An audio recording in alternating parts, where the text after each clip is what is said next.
तालियां बजाना कि मोदी जी के मन में फिरोजाबाद बच जाए। मोदी जी तालियां बजाते चलिए। आपने शेर भारत मोदी जी आ गए हैं, ये ऐसी तालियां बजती रहे।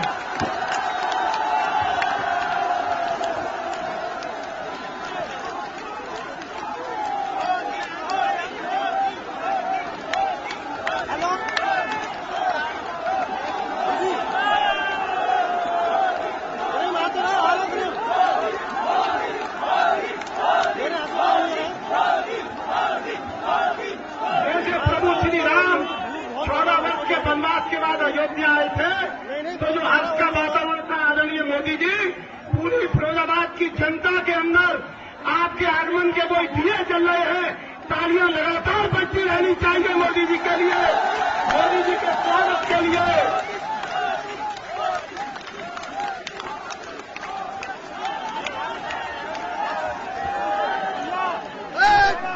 माननीय सतपाल महाराज जी, पूज्य सतपाल महाराज जी अपनी आशीर्वाद की माला हमारे प्रत्याशी जी को पहनाने वाले हैं और राष्ट्र के नायक शेरे हिंद माननीय मोदी जी का स्वागत।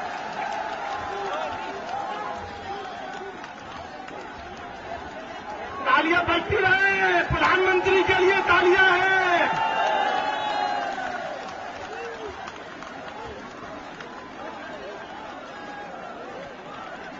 ये माननीय मोदी जी फिरोजाबाद की जनता की तरफ से आपके चरणों में 16 बार तालियां लगातार बजाते रहिए। प्रधानमंत्री बनने के लिए लगेगा। मैं माननीय मोदी जी को आमंत्रित करता हूं। प्लीज पूज्य विवेकानंद जी का चित्र professor S C Singh ji Bhagan साहब भेंट कर रहे हैं। ताली बजाकर स्वागत करिए।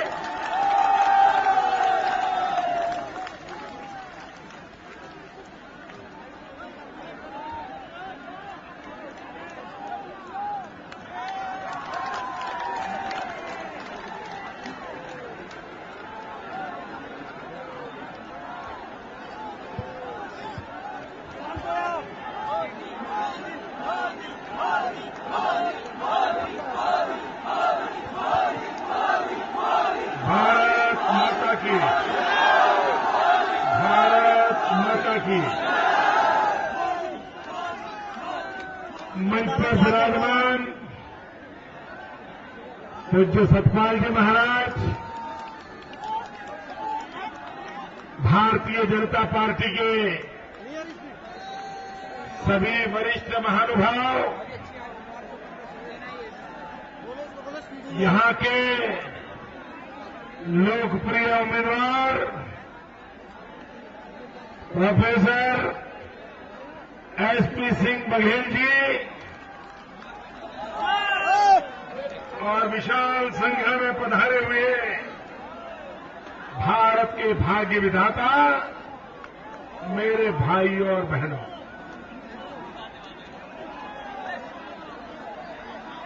आज लग रहा है फिरोजाबाद की फिजा भी बदल गई है।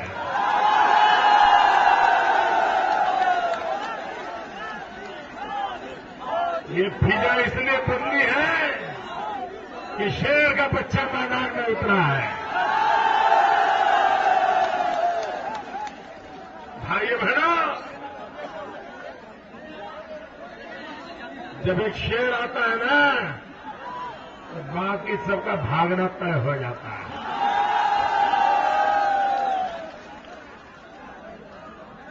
और भाइयों बहनों, मैं आज विशेष रूप से फिरोजाबाद इसलिए आया हूं,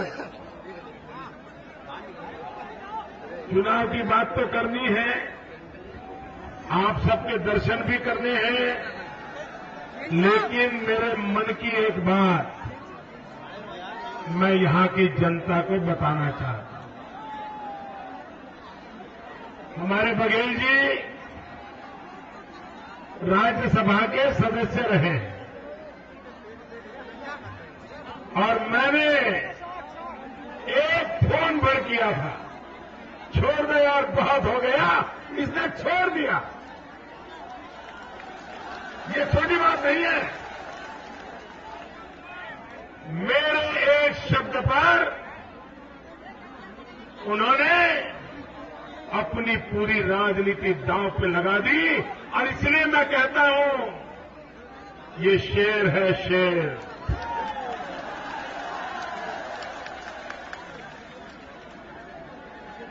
भाइयों बहनों, राजनीति में छुआछूत का चलन बहुत हो गया है।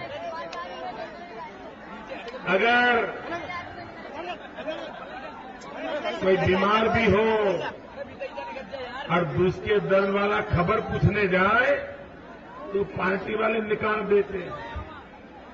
ऐसी छुआछूत चलती है। ऐसी छुआछूत की राजनीति में भाइयों बहनों, ये शेर में ताकत है कि मेरे सभी शपथ समारोह में कभी वो डरा नहीं, अपनी पार्टी के लोगों से भी नहीं डरा।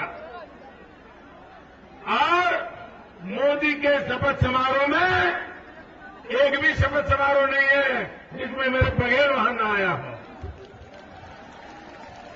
इसके लिए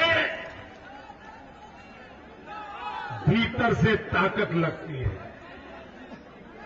हिम्मत लगती है। अपने उसूलों पर चलने के लिए बहुत बड़ा नैतिक अधिष्ठान लगता है, तब जाकर के आदमी ऐसे फैसले करता है। भाइयों बहनों, आप मुझे बताइए कि आपको ये फिरोजाबाद का हाल बदलना है कि नहीं बदलना? आपको ऐसे ही जिंदगी जीनी है कि कुछ ठीक करना है? ये मुझे बताइए, ये सबका आपका भले करेगा क्या? स यानी सपा, ब बसपा, का कांग्रेस, ये सबका पाप है जिसके कारण आपकी ये दुर्दशा है। भाइयों बहनों, हम बचपन से इस सुहाग नगरी के लिए सुनते आए हैं। सारे हिंदुस्तान में हर महिला चूड़ी पहन करके अपने सुहाग की कामना करती है, ऐसी ये नगरी है। भाइयों बहनों, लेकिन मैं दिल्ली में बैठी हुई सरकार ने न जाने कितनों के सुहाग उजाड़ दिए। भाइयों बहनों, लाल बहादुर शास्त्री कहते थे, जय जवान जय किसान। ये मां बेटे की सरकार, ये बाप बेटे की सरकार, ये भाई भतीजों के जुल्म वाली सरकार, क्या इनके राज में जय जवान जय किसान हमारे गले उतरता है क्या? जिस देश का जवान आज सुरक्षित नहीं है, पाकिस्तान के सैनिक आकर के हमारे जवानों के सर काट करके ले जाएं और दिल्ली की सरकार सोई पड़ी हो। भाइयों बहनों, हमारे देश में युद्ध में जितने जवान मरे हैं, उससे ज्यादा किसानों ने आत्महत्या की है। भाइयों बहनों, जिस देश में आए दिन जवानों को मौत के घाट उतार दिया जाता हो, जिस देश में किसानों को आत्महत्या करने के लिए मजबूर होना पड़ता हो, उस देश में मां बेटे की सरकार का तो एक ही नारा है, अब जय जवान जय किसान नहीं, मर जवान मर किसान, यही उनका कारोबार है। भाइयों बहनों, मैं हैरान हूं, आप यमुना जी के किनारे पर बैठे हो, लेकिन पीने के पानी के लिए तरस रहे हैं। मुझे बताइए, आप लोगों को पीने का अच्छा पानी मिलता है क्या? जितना चाहिए उतना मिलता है कि नहीं मिलता है? क्या इस देश के नागरिकों ने किसी सरकार से मर्सिडीज गाड़ी मांगी है क्या? किसी जनता ने देश की सरकार को अपने पर के लिए बंगला मांगा है क्या? आपने सोने की कोई चीज मांगी है क्या? क्या मांगा? पीने का पानी मांगा। अरे डूब मरो, इस सबका वालों सारे डूब मरो। आप लोगों को आजादी के 60 साल के बाद पीने का पानी नहीं दे पा रहे हो, आपको शोभा नहीं देता।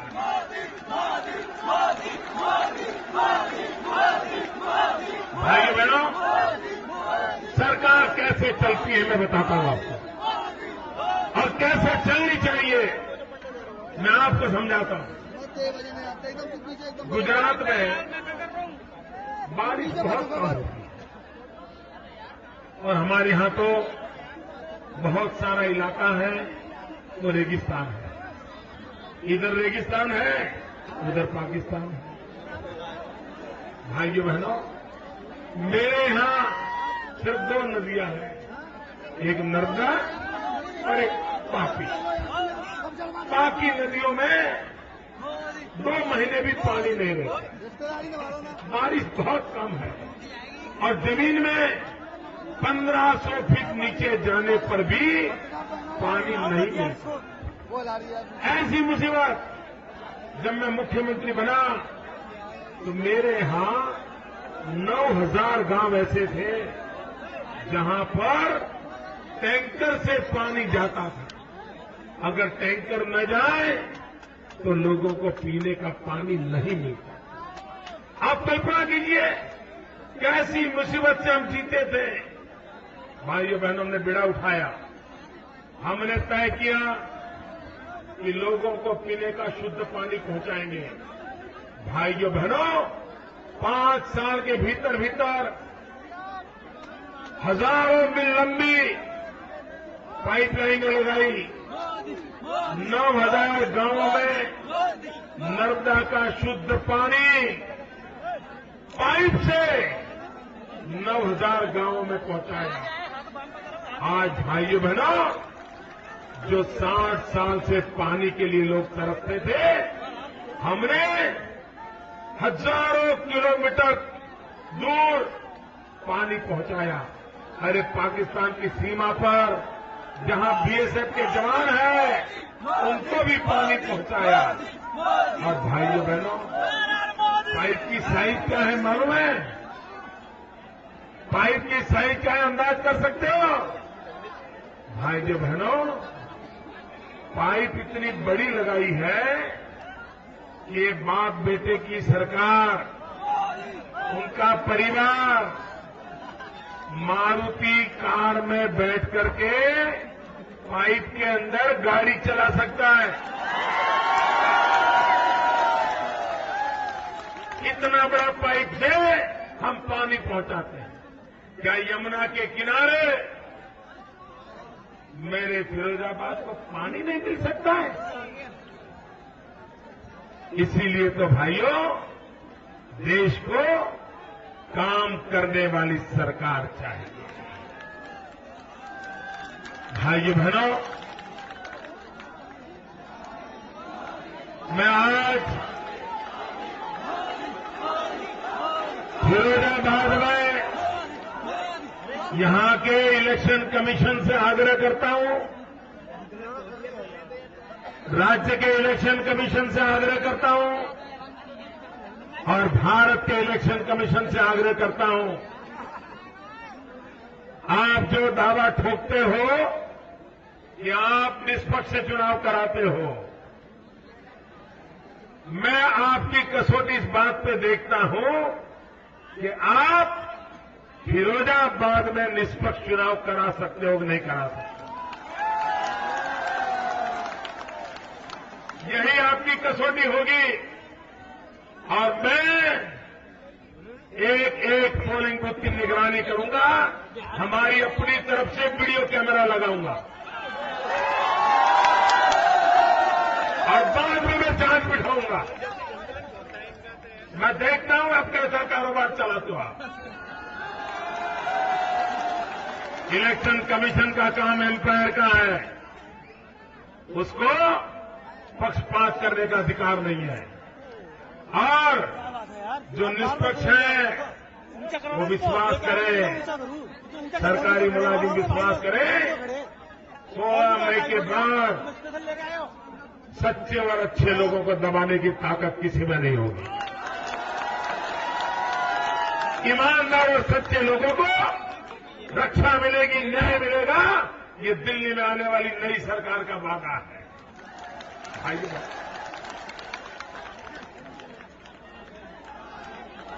आप देखिए, ये फिरोजाबाद में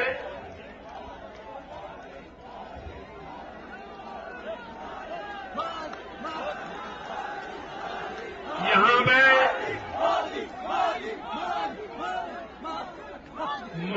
स्मॉल स्केल इंडस्ट्रीज के लिए, लघु उद्योग के लिए इतनी संभावनाएं पड़ी है, लेकिन भाइयों बहनों, इन्होंने चीन के दरवाजे खोल दिए हैं और इसके कारण यहां के छोटे छोटे उद्योग को ताले लग रहे हैं। यहां के नौजवान बेरोजगार हो रहे हैं और ये दिल्ली में बैठी हुई सरकार अमीरों को तो सस्ते में गैस देती है, लेकिन यहां के छोटे छोटे चूड़ियों वालों को महंगी गैस देती है।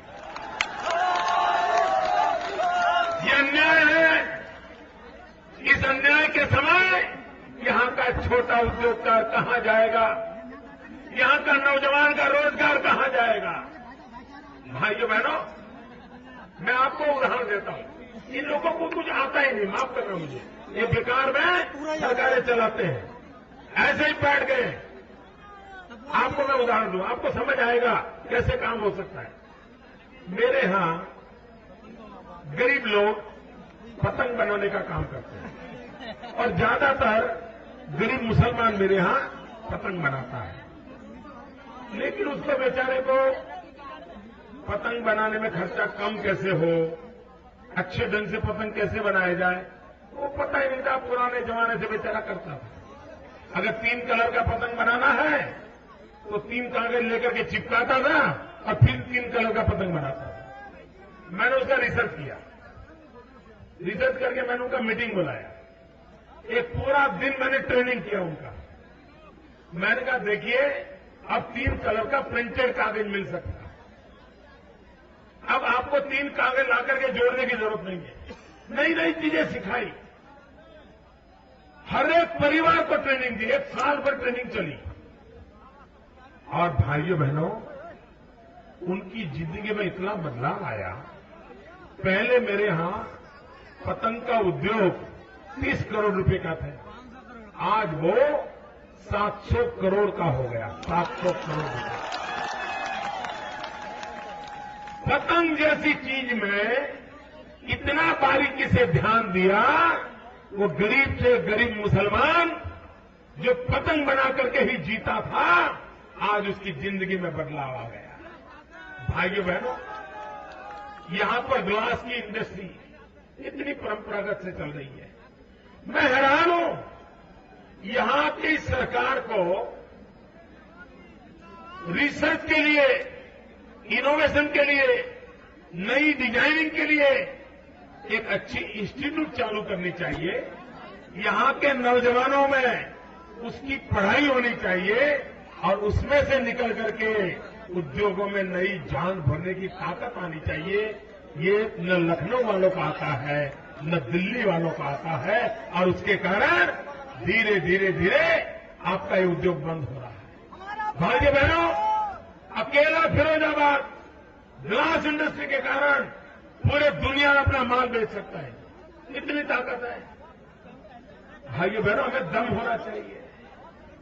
तो दुनिया के लोगों को हमारी चूड़ियां पहनने का मन क्यों न कर जाए? दुनिया की हर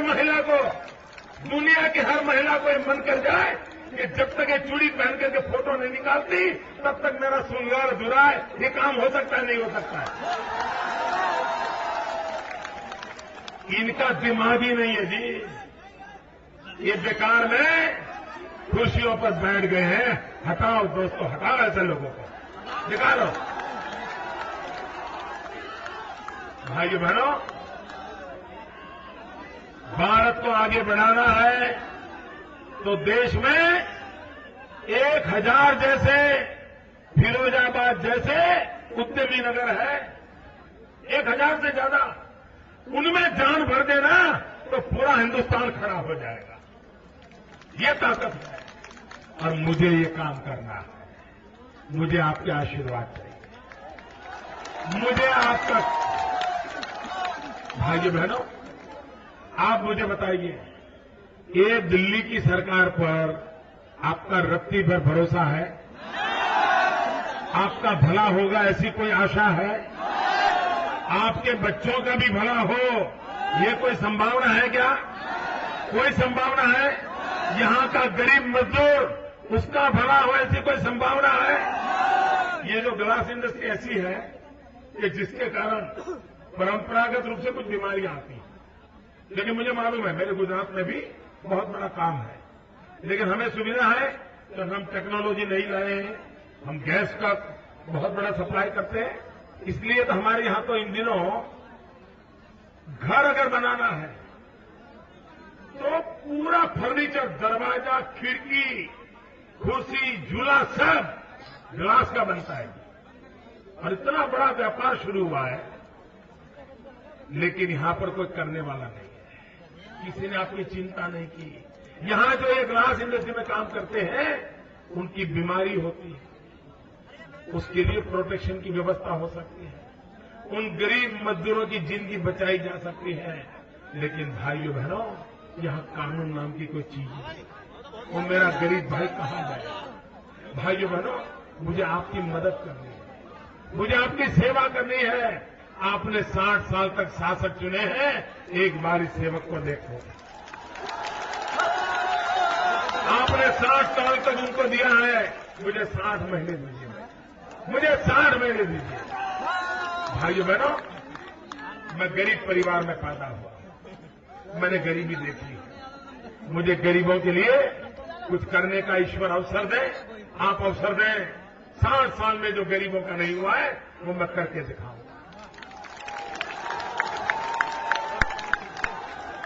और मैं खोखली बातें नहीं करता हूं, मैं गुजरात में करके आया हूं। भाइयों, मेरा ट्रैक रिकॉर्ड है, मैं कुछ कर सकता हूं। आप मुझे अवसर दीजिए, मेरे मित्र बघेल को आप विजयी बनाइए। और भाइयों बहनों, आप फिरोजाबाद को शेर की जरूरत है, एक शेर की जरूरत है।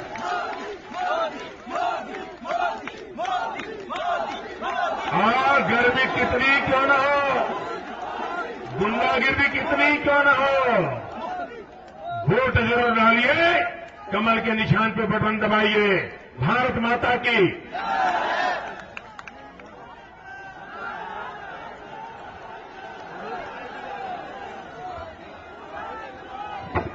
मैं ये कहता हूं कि शेर हिंद को तालियों के साथ भेजा करो।